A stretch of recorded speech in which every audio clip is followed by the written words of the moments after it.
नमस्कार। माली समाचार हिंदी में आपका स्वागत है। मैं दिनेश माली। नई सरकार के लिए 100 दिन पर एजेंडे पर काम शुरू।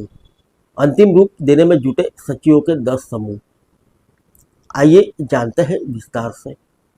देश के विभिन्न हिस्सों में लोकसभा के लिए मतदान जारी है।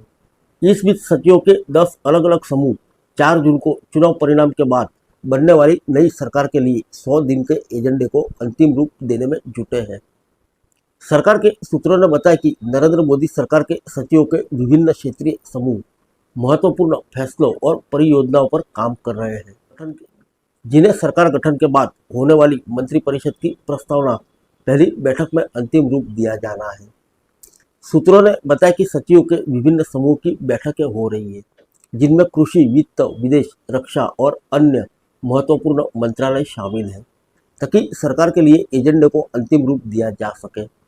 प्रधानमंत्री नरेंद्र मोदी ने भरोसा जताया कि वे तीसरी बार सरकार बनाएंगे और देश व जनता के कल्याण के लिए बड़े फैसले लेंगे।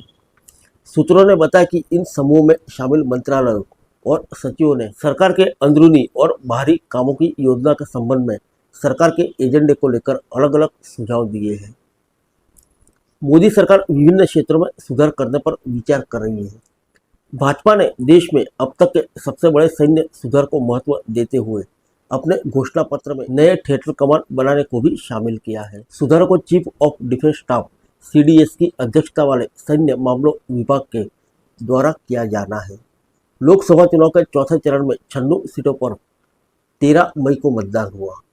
96 लोकसभा सीटों में से आंध्र प्रदेश से 25, तेलंगाना से 17, यूपी से 13 और महाराष्ट्र से 11, मध्य प्रदेश और पश्चिम बंगाल से 8-8, बिहार से 5, झारखंड और उड़ीसा से 4-4 और जम्मू कश्मीर से 1 सीट थी। लोकसभा चुनाव 7 चरणों में हो रहे हैं। 4 चरणों का मतदान पहले ही संपन्न हो चुका है।